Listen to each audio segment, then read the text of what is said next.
Assalamualaikum warahmatullahi wabarakatuh. Perkenalkan, nama saya Amal Maulana Rahman. Saya di sini sebagai host segmen pertama dalam podcast Di Balik Algoritma. Episode kali ini kita akan membahas topik yang sangat menarik dan penting di dunia teknologi, yaitu algoritma backtracking. Pada kesempatan ini juga kita memiliki seorang narasumber spesial yang akan membantu kita lebih memahami konsep ini, aplikasi serta tantangan yang ada. Sebelum kita mulai, hari ini saya akan menjadi pemandu Anda untuk mengupas tuntas mengenai algoritma backtracking. Sebagai pengantar, algoritma ini adalah metode yang digunakan untuk mencari solusi optimal dengan mencoba semua kemungkinan yang ada secara sistematis. Algoritma ini memiliki banyak aplikasi dalam kehidupan sehari-hari, terutama dalam pengembangan perangkat lunak dan pemecahan masalah yang kompleks. Tanpa berlama-lama, mari kita sambut narasumber kita hari ini, yaitu Asep Suherman. Pada Asep, silakan. Aduh, baik Kang Rama, terima kasih ya telah mengundang saya dengan baik. Ya, saya terima kasih. Oke, gimana Kang Rama? Sehat? Alhamdulillah sehat. Gimana? Ada apa Kang Rama? Ada yang mau dibicarakan atau apa gitu? Baiklah, Pak Asep. Ya, siap. Pak Asep aja manggilnya atau gimana Pak Asep? Asep aja, Asep, karena kan okay. kita seumuran gitu ya. Asep. Ya, kakak sini kan yang paling tua. Ya, baiklah. Oke. Untuk memulai, mari kita bahas sedikit mengenai mengapa algoritma sangat penting dalam dunia teknologi saat ini. Ya. Algoritma memungkinkan kita untuk menyelesaikan masalah dengan cara yang lebih efektif dan efisien. Dalam banyak kasus, kita dihadapkan pada masalah besar yang memerlukan pendekatan yang tepat, dan di sini algoritma backtracking berperan. Pada Pak Asep. Ya. Lebih Pak Asep gitu ya. Ya. Ini aja langsung. Ya kan. Bisa jelaskan lebih mengenai algoritma backtracking? Oke, tentu ya algoritma backtracking ini memang sangat berguna dalam berbagai konteks dalam kehidupan sehari-hari kita, karena kita bisa menemui sebuah penerapan dalam hal-hal seperti pemecahan teka-teki, terus juga pengaturan jadwal lah ya, terus juga kayak pencarian rute terbaik. Misalnya kita mau mencari rute terbaik jalan gitu di Maps gitu kan, sekarang udah ada backtracking. Bahkan backtracking ini udah ada di AI gitu, pengembangan AI. Jadi intinya di sini backtracking ini adalah metode untuk mencari sebuah cara untuk berbagai kemungkinan dan memuat jika menemukan jalan buntu gitu. Nah, kemudian backtracking ini berperan untuk pendekatan yang berbeda. Jadi ini Kang Rama. Jadi backtracking ini membantu kita untuk mencari solusi, mencari akal permasalahan. Cara tercepat gitu. Cara tercepat, tapi bukan cara tercepat, karena backtracking ini belum tentu cepat juga gitu. Karena gimana kita mencarinya. Kalau misalkan mencari masalah yang konteksnya besar, ya bakalan lama gitu. Tapi backtracking ini bakalan optimal banget gitu. Menarik sekali berarti. Jadi backtracking ini memberikan fleksibilitas Itu ya kan. dalam menangani berbagai jenis masalah gitu. Ya. Ya, bisa dibilang salah satu contoh sederhana dari algoritma ini adalah saat kita bermain teka-teki, sudoku. Ya, betul yang. Jika kita salah menempatkan angka gitu kan, sudoku kan harus 1 sampai 9 gitu baris ketika kan. Betul kan. Nah, sekarang bisa jelaskan lebih lanjut lagi gitu kan. Apa saja jenis-jenis algoritma ya populer yang sering digunakan? Tentu bisa. Backtracking ada beberapa, ada 3 macam ya. Ada algoritma Abjadi, algoritma dynamic programmer, dan juga David and Conquer. Jadi setiap algoritma ini memiliki kekuatan dan kelemahannya masing-masing. Misalnya gini nih, kita ambil lagi ya contohnya algoritma Abjadi. Jadi ini cenderung cepat, tapi kelemahannya itu ya tidak optimal. Seperti apa?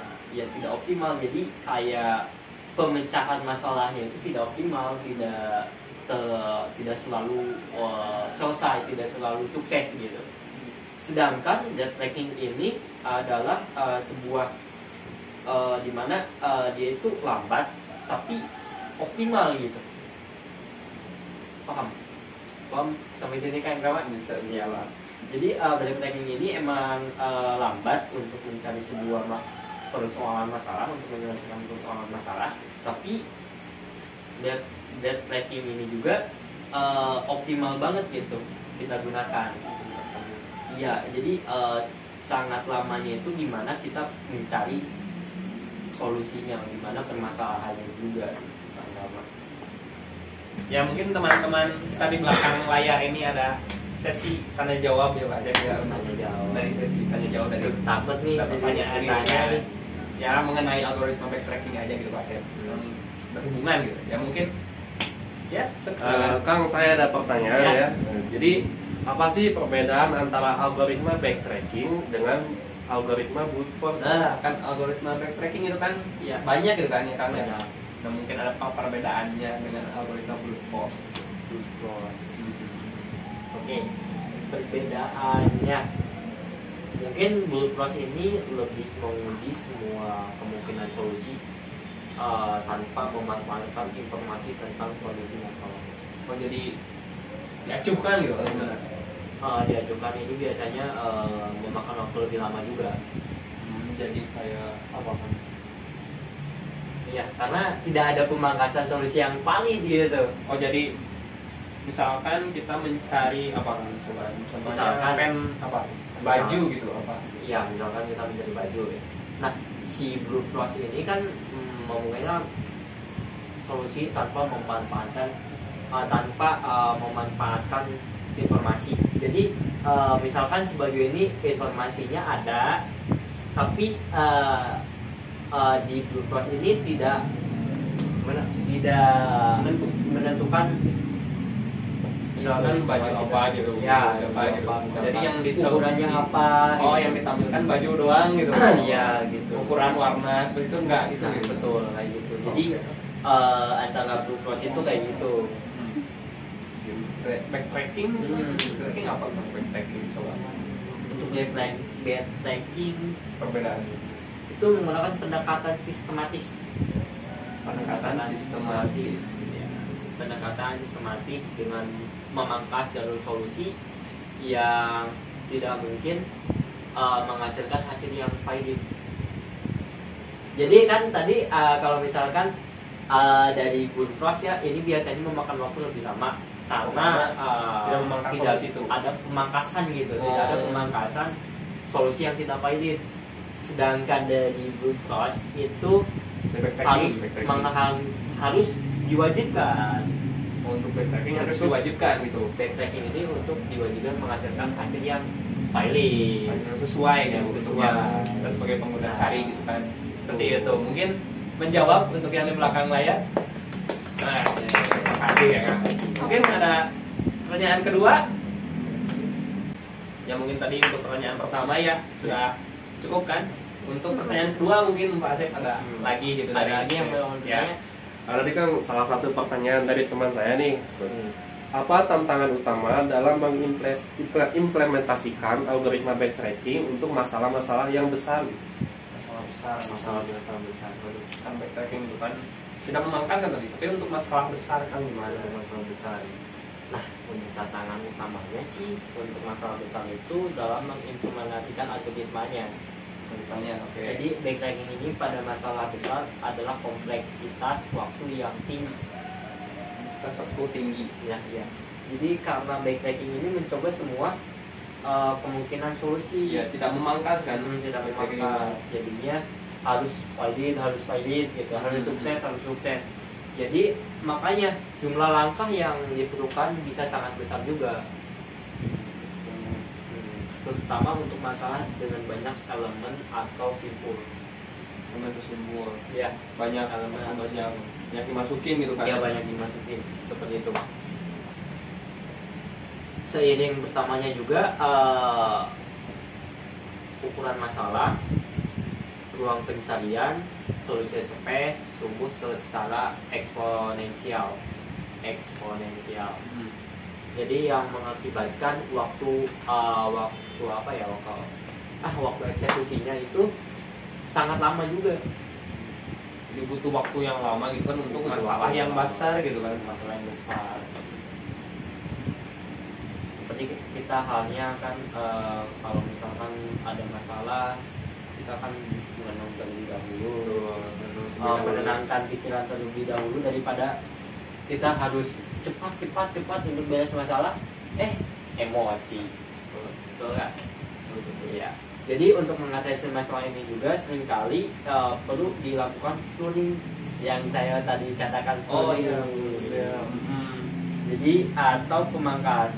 Jadi kan pruning tadi saya menjelaskan bahwa pruning ini memotong cabang yang tidak mungkin menghasilkan solusi yang baik.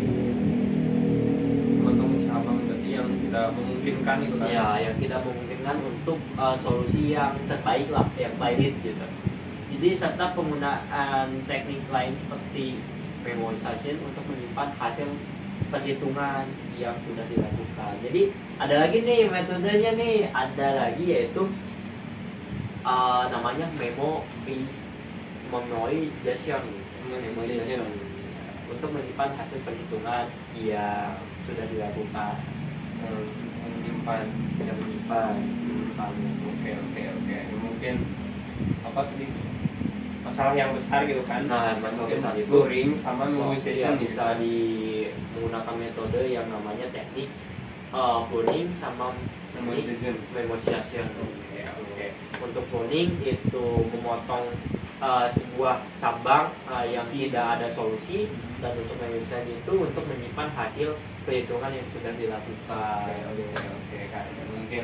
Mungkin ada beberapa pertanyaan. Satu pertanyaan lagi mungkin ya. Boleh. Pertanyaan lagi Kang terakhir kan boleh.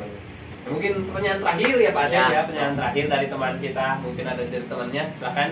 Nah, jadi ada satu lagi pertanyaan dari teman saya. Kan dari tadi kita berbicara tentang cara menemukan solusi menggunakan apa?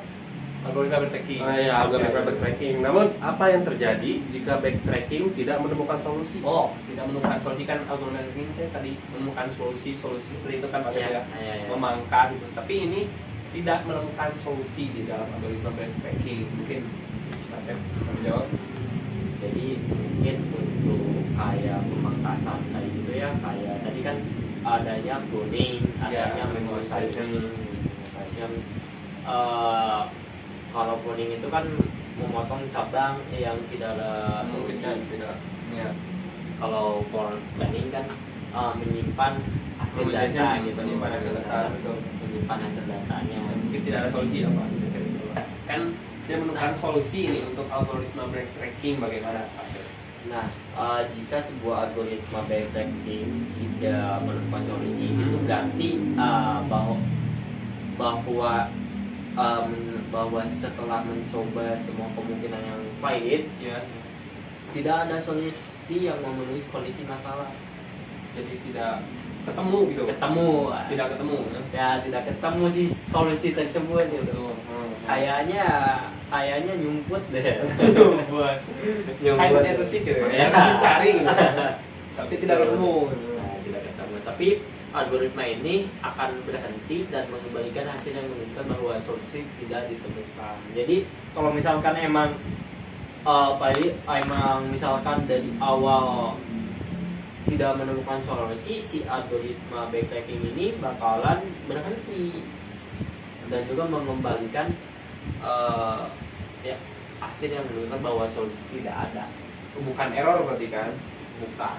Tapi tidak menemukan solusi yang tepat, tidak menemukan hasil yang valid, tidak menemukan hasil yang valid. Setelah mengeksplor semua pilihan yang mungkin. Dan juga sebagai contoh ya, dalam masalah endpoint.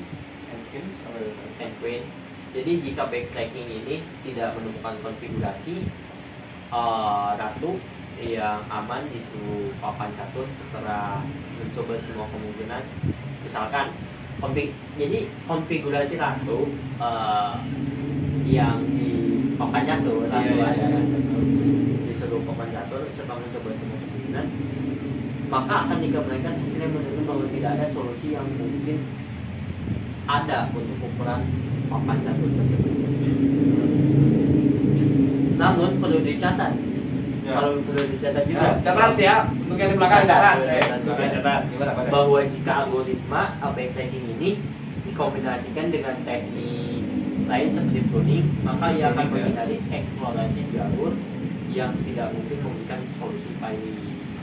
Jadi misalkan kita menggunakan kombinasi dengan teknik lain seperti pruning juga nih yang saya telah jelaskan tadi, tidak mungkin memberikan solusi pasti. Jadi menghindari eksplorasi itu, menghindari eksplorasi memberikan sesuatu solusi pasti untuk tidak mungkin. Jadi ketika kita menggunakan pruning, kita itu akan dihindari untuk eksplorasi jalur yang tidak mungkin memberikan solusi pahit yang dapat mempercepat proses pencarian dan mengurangi waktu yang diperlukan. Oh jadi untuk yang tidak mungkin seperti macet kan ya kan? Nah, ya. Yang macet jadi yang dijalurkannya yang lancar Nah, gitu. itu Oh, yang seperti lancar. itu. Jadi kan dengan adanya sistem pruning ini kan kita memotong cabang yang tidak diperlukan, yang tidak ada solusinya. Jadi ya udah gitu. Kalau misalkan macet, ya kita cari jalan lagi, Cepat gitu kan, cepat ya. lagi gitu. Gitu ya. Untuk seperti itu. Agar tidak stuck di sana. Betul, betul. Ya mungkin sekian ya Pak Sep ya. Ya. Pertanyaannya dari yang di belakang mungkin Pak Sep sudah menjelaskan tadi apa pertanyaannya saja yang diberikan. Terima kasih untuk penjelasannya ya Pak Sep ya. Ya. Mungkin sekian penutupan saya dari saya.